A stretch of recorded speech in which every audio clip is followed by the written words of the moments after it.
What's going on, Packers fans? Aaron Nagler here after the Packers 23-6 win over the Minnesota Vikings there across the street at Lambeau Field. A bludgeoning of an NFC North foe, both on defense and on offense. The Packers just put the hammer down on the Vikings repeatedly. A defensive masterpiece, some might say, though you can also acknowledge that the Vikings have a barely functioning NFL offense when they fell behind. They were in the game and doing exactly what most of these teams have been trying to do to the Packers: take the air out of the game, possess the football, run the ball on the Packers, and try to minimize what they're asking their quarterback to do. And that was working for a bit until essentially the game really swung on that punt that Zane Anderson made a phenomenal play, pushing his dude into the ball and then recovering the ball there inside the 5-yard line. That clearly is the fulcrum upon which this entire game swung. And once the Packers got that lead, it was on for Micah Parsons and company. And this is everything we heard Jeff Hafley talk about during the week, as far as, yes, it's been frustrating having teams essentially be content with running 3-4 yards at a time and, try and shorten the game, what have you, because they haven't been behind, right? Once the Packers got that lead, everything fell into place just the way Jeff Hafley said it would when he met with the media on Thursday. It was amazing. Like, not just the pressure, but also the interceptions and the idea that Rashawn Gary got in on the action and had a big, hit of the quarterback that caused an interception. Like, these are all the things that, Hafley was talking about when he said, if we, get that lead in the fourth quarter and we're going to let our guys hunt, it's all going to turn around. And Evan Williams had an interception. It was amazing. That was so fun to watch. A defensive-led team in Green Bay, Wisconsin, it still feels like an odd thing. There's no doubt about it. And I know I fully expect there to be grumbling about LaFleur's play calling, but I didn't really have an issue with most of it. Now, there's a call here or there that, I was very frustrated with. But overall, the approach of, like I'm talking about, bludgeoning the Vikings into the run game, totally fine with it, especially given how much they blitz and continued to blitz in this game. They were able to do some things in the passing game, but overall, once the game was in hand and once they had control of the game in the second half, there was no reason to throw the ball. So I have minimal issues with it. Now, I'll definitely take umbrage with the 3rd and 1 inside zone call yet again, but, that's neither here nor there. Certainly a phenomenal divisional win. You love to see it. Would have been nice to get some help from the Steelers or the Giants, but now the Packers get to enjoy this for an hour or two and then probably get an early night's sleep and then back in the facility early in the morning to get ready for a quick turnaround and a trip to Detroit on Thanksgiving. Pretty big game coming up here. Hate that it's on a short week, but that is the life of living in the NFC North and having the Lions as one of your opponents. Always the specter of having to play on Thanksgiving, and that's what the Packers will do. Got to shout out Emanuel Wilson. What a performance. The moment we all found out that Josh Jacobs was down, I thought there'd be a bit more of a split between the two backs. And I thought Brooks played well when he was out there, but man, the way Wilson kept his feet moving almost every single time after contact, and his ability to find the cutback lane when things are all boxed up in front, he slides out the back door. He must have done that like 7 or 8 times. Just the vision there, his continuous power in keeping his legs moving to pick up essentially this yardage that shouldn't have been there. That was a phenomenal performance. Getting skinny through the hole. There were a number of times where they're running essentially just right through the A-gap, and it doesn't seem like there's much there. And he gets through for a gain of 6, 7, 8 yards. I mean, there were so many times where he should have been stopped for a 1 or 2 yard gain. And that turns into not just a positive game, but there were a number of times it turned into a first down. That was a phenomenal performance from Emanuel Wilson. Got to give him his props without question. All right, folks. So now we got people in the chat ready to mix it up. What's going on, Packers fans? We got Gavin. How you doing, man? Gut reactions. Micah wreck shop. Turnovers are nice. Running game was excellent, and would like to see a couple of those third downs convert. But hey, it's a win, right? Yeah, essentially, man, once you got to the second half and they took control on the scoreboard, Didn't really mind any of the third down stuff. I mean, I get it. It's frustrating. You want them to be, quote, more aggressive, what have you, but the game was in hand. You knew the Vikings couldn't move the ball. You know, you knew their offense was not doing anything because now that they had to pass, your pass rush was going to get after it. And they did repeatedly, right? So, yeah, again, there will be grousing about the third down calls, which I totally understand, but I get it. I understand. What else we got here, folks? Skits, what's going on, man? Is Matt just trolling fans on third at this point? No, it's just like I talked about. There's very little reason in that game to drop back against a defense that's really blitz happy, and you've had kind of 50-50 odds of being able to pick it up. I think there were a couple times where they did a nice job initially with the blitz, but then there were very few things available to Jordan downfield. Yeah, I didn't mind it at all. Again, they had control of the game. Not a big deal. Not to me anymore. E4, what's up, man? An enjoyable fourth quarter, man. That's a nice running game, and defense worked nice. Yeah, Corey and I said on Watch Party, so funny. We've been talking about, wouldn't it be great to get back to, like, you know, being able to just chill in the second half? And I mean, essentially that game was over by the end of the third quarter. Like, we haven't had that in a while. So absolutely enjoyable. Very much loved. No question about it. Smooterino, what's going on, man? Though national media were being hyperbolic when they called JJ arguably the worst QB in the league, or you thought the national media were being hyperbolic. After today, it may be an understatement. Go Pack, go. Yeah, he's got a long way to go. You see some of the things they liked about him when they drafted him, athletically, even just playing the position. I get some of it, but he's a long way away. Let's put it that way. Unfortunately for the Vikings, is the only way he's going to get better is by playing. He's got to play a lot, you know, and they're going to have to live with a lot of what they saw today, unless they can get the run game going. That's kind of how they kept it close with the Bears last week, right?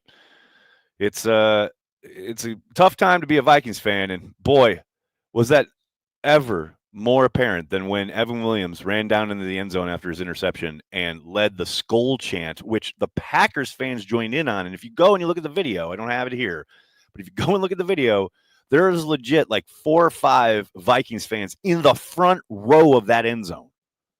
And there's a whole section of Packers fans watching the Packers troll them. Oh, beautiful. Absolutely fucking beautiful. Evan Williams, I love you for that. So good. Bailey, how are you? Is there something wrong with J-Love we don't know about? Well, no, we do know about. He's playing through an AC joint sprain. I mean, that's why he was handing off with the other hand this game. I don't know if you noticed that. But yeah, that hit he took in New York, still, that's going to linger for a while, dude. So, yes, I mean, it's not that we don't know about it. We do know about it. He was on the injury report, just wasn't given a designation because they knew he'd play. M. Basowitz. It's a funky name. What's up, man? Driving home from the game, dominating defense. The skull in the end zone was an all-time moment. I mean, that is up there with Jair doing the gritty right over Justin Jefferson. I mean, it's that level. It's so good. I wish we could do a shirt on it, but, you know, I know the Packers would get after us about it. But that is an all-time instant classic moment in the Packers-Vikings rivalry. No doubt. Alex, what's up? Nags, I'm drunk and 9 sucks. Go Pack, go. It was great. I think Aaron, at one point, she had on Twitter, she put, you know, they call him 9, and he had 9 completions. I really wished he would have ended the game with 9 completions, but I think he had 12 at the end. But yeah, that whole 9 thing, he kind of set himself up, you know, even talking about it. You know, it's just that's gonna haunt him for a while, no doubt. Steve-O, what's up, man? Good to see you last night. Cheers, all. Steve-O here. Amazing members meet up last night. Favorite moment of the game. Love the punt, fumble, and recovery. Let's all enjoy a victory Luigi's Pizza. There you go. God, now I'm so hungry every time I say it. Yeah, I mean, that's the play of the game. The whole game swings there because it obviously gifts the Packers perfect field position to punch it in, and they were off to the races after that. You know, the defense then could pin its ears back, and it was essentially, it wasn't quite over at that point, but that was the beginning of the end for the Vikings. I mean, no doubt about it. It's great to see you last night, and everybody who came out last night. Thanks so much for showing up from literally all over the world. Amazing time at the Legacy Hotel.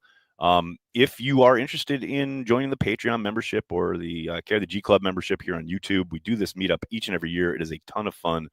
Come on out. It's always a blast. And what's wild to me, and I was talking to Corey about this, what's crazy to me about the meetup every year is the same groups of people that show up each and every year and hang out even before the meetup. Like there have been like now some like pretty fast friends have been made through Cheesehead TV, and that's just kind of wild to me. It's amazing. I love the community. I love seeing you all last night. Thanks so much. Packer Aggie, how you doing, man?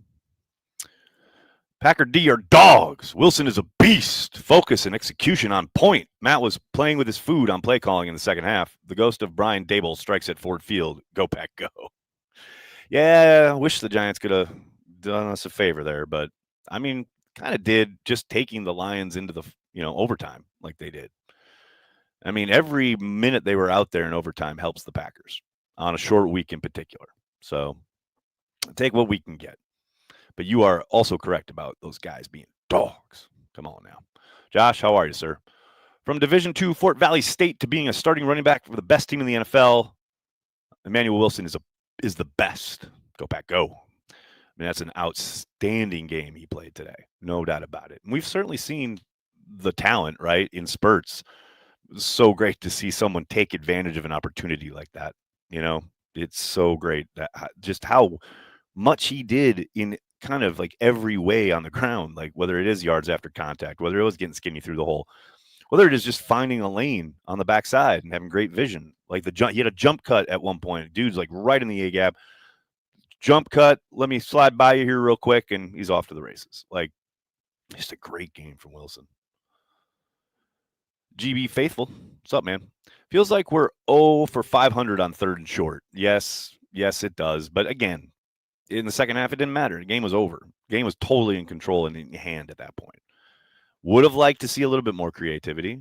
Hell, why don't they start using Malik Willis a little bit on some third and shorts if they're having such trouble? And it's always the same thing. I heard Matt in his post-game presser, we had a guy in the A gap. He's supposed to be accounted for. Yeah, like that's probably true on the whiteboard, but teams know what's coming. Everybody at home knows what's coming. So the teams know what's coming. Like at some point, you need to branch out just a little bit, probably. But again, in this game, I don't really think it mattered that much. A Vittori, what's up? Thanks for the super chat. Seeing what Wilson loves lack of passing yards, it tells me that Jacobs and Love were injured significantly. Hopefully, with a short week, they're both good to go for the Lions. Well, yeah, I think mostly that's just about a lack of attempts for Jordan when it comes to the lack of yardage. But they certainly probably wanted to kind of run the ball to stay ahead of the sticks. I don't know that they planned on running the ball as much as they did. Matt said in his post-game presser there was a point, one of those drives, where he's never called the same run play so many times in a row ever in his career, because it was working. And I do think Andy Herman asked Matt specifically, like, was that the game plan because you were trying to protect Jordan with the shoulder or what have you? And he said no. So I can only take him at his word, but it does make sense, right, to maybe limit those ops, especially against a team that blitzes as much as the Vikings do. But yeah, hopefully Josh is ready to go on Thursday. I think that was kind of the idea of not wanting to rush him back. And hell, Emanuel really held it down in his absence. No question. Dustin, what's up, man? Think we will try to actually pick on Lions DBs? I doubt it. Like, not with some, outsized kind of effort. But I do think we're going to see a pretty different game plan going into this game against the Lions. They love to play their man coverage. The Packers have had those issues with, teams that like to play too high man. So I suspect we'll see a healthy dose of an attempt to run the ball, but that's where I imagine it's going to live. But we'll see. Williams, what's up? Keep it rolling, Nags. Doing what I can, man. Doing what I can. Appreciate you. Cheeto, how you doing? I said we'd make the Vikings our collective bitch, and you were all, oh, I don't know. These rivalry games are close. Just trust me, Nags, and drink a beer. Hey, it was until that punt. It was exactly what I thought it would be until the punt. The punt changed everything. So Shout out. Absolutely love it. I mean, trust me, I'll take that. I much prefer that. So, Cheetos, that's what you're telling me next week, too, on Thursday? Can we expect the same thing? Come on now. Don't leave me hanging. Marshall Duke, how you doing, buddy? What about giving Jordan more autonomy at the line on third and short? Maybe he will see/hear something Matt doesn't. But, sir, didn't you see he canned half the plays? He's got autonomy. He's got the ability to get into other things. There was one in specific where he canned into a running play, and it got stuffed. It's like, I get it. I get the frustration of like seeing them kind of bang their head against the wall, but Jordan was doing quite a bit at the line. In fact, that's one of the things I do want to ask Matt about tomorrow is, man, there were so many times where they were up against the play clock. I mean, again and again and again and again, and that against a team that likes to blitz and trigger like quickly, that's just asking for death, right? They just watch the play clock and they see it hit one, they're firing, right? Felt like that was a problem, and it kind of got beat back when they went tempo, and they did utilize tempo a little bit more in this game, which was, I thought, pretty effective, especially in that opening scoring drive. Interested to see if they do a little bit more of that next week because, man, that living at the edge there, the play clock was hurting them today. Yeah, Austin, what's up? Evan Williams is him, Nags. I mean, he's goated for the skull chant forever in Green Bay. I mean, amazing. Man, we've talked a lot about it. We highlighted his play on transplants this week. Like, he is absolutely making that second-year jump, no doubt about it. But, man, that skull moment is just so beautiful and perfect. I cannot get enough of it. And, look, I love the quote coming out of the locker room after the game. Evan said something to the effect of, "I'll never have an easier interception this season." Damn. Oh, baby. Tough times there in Minnesota. Stony Grant, what's going on? Third down defense a lot better today. I feel we've been struggling to get that third down stop lately, but today we did great making them go 3 and out. Well, yeah, it also helped because especially later in the game, they had to throw it. They were in long down and distances. And once they were able to pin their ears back and get after it, yeah, made it life was real difficult for the young quarterback. I think there was one point in the second half where I looked and they being the Vikings were at 25% conversion rate on third down. Let's see what they ended with. Yeah, below that, 2 of 9 on third down, 22%, while the Packers were 7 of 14, so 50%. I mean, you can't live going 2 for 9. Absolutely love it from the Packers defense. What else we got? FMCH, what's going on? Today's baking game plan going to give Lions a lot to think about. Oh, absolutely. I mean, they did a lot of that in New York as well. In the second half today, they really utilized Kennard as that extra lineman. And I love them using Belton as the guard kind of almost full time there in the second half. That really got the run game going. I thought you saw his power and how he was able to really maul guys.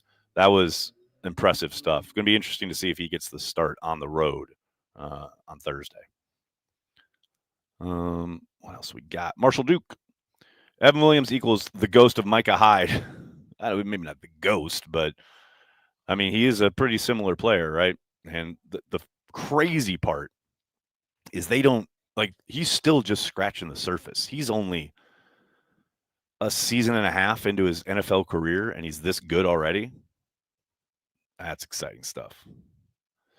I say the Steelers and Giants just had to choke. Yeah, well, what are you going to do? It was almost worth it just for the strip sack fumble from TJ Watt down in Chicago. I mean, that's pretty dope. But, yeah, as I keep saying, man, Bears are no joke. They're no joke. Cool Coat, you are right, 1,000,000,000% correct right here. It's not who you play, it's when you play them. The Viking season is over. We all know it. I really don't have any confidence in this head coach and his staff. Well, the last part is ridiculous. They won the game, and they did it in a very specific style, in a very specific way, and I understand you don't like the style points, but, yeah, they dominated that game the way they wanted to coming into the game.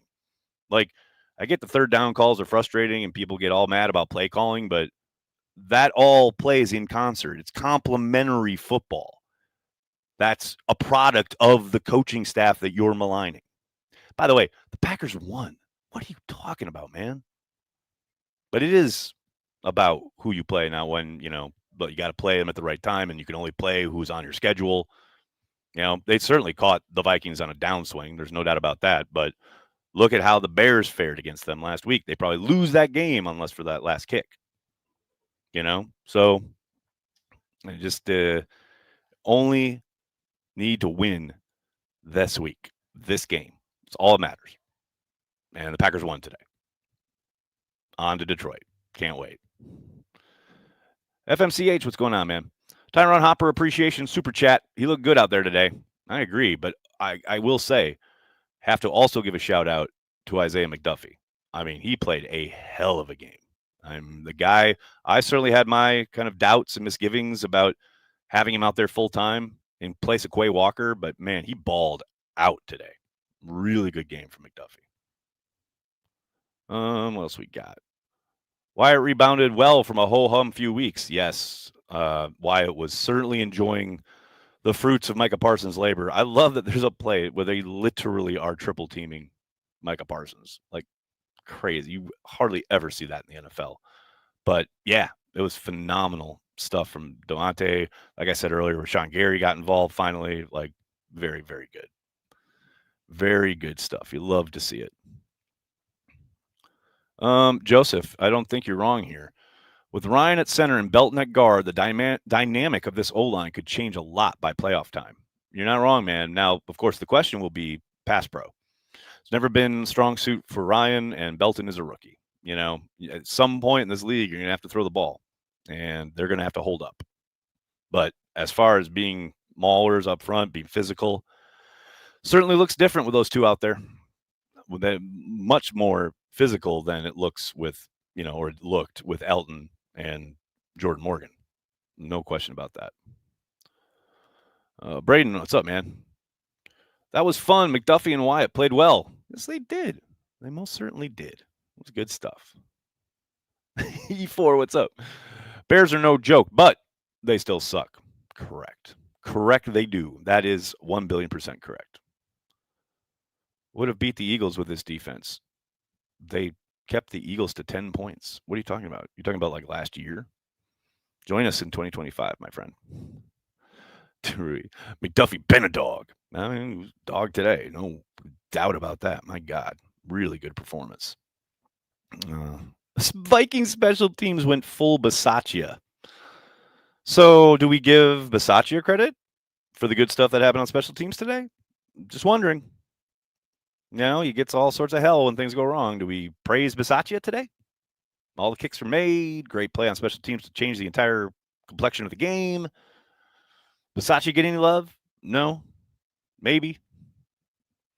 You tell me. GB Faithful, what's up? Bears are a joke still. Hey, man, they keep winning. It's the name of the game. Win the game. I am very happy that we get this kind of gauntlet of NFC North teams here late in the season. Get this game out of the way, get Detroit on Thursday, and then get your little kind of mini bye going into a late afternoon contest against the Bears. Beautiful stuff. Absolutely love it. Max, what's up, man? Watch this one in a Vikings bar. Piss his liquid magma hot. We win in the bowl, bro. Let's fucking go. That is such a great feeling when you're like you against the world in an opponent bar. Oh, that is and you put on a performance like today. Awesome stuff. Just awesome. Zane made a huge vet play on that punt. Yes, he did. Play of the game, man. The whole game swings on that play. The whole game. It is a monster play. Shout out Zane Anderson, no question. All right, everybody, I'm going to have to get going. Cannot thank you enough for hanging out, talking Packers each and every day, Monday through Friday, and after every game. That's what we do here on Gut Reactions.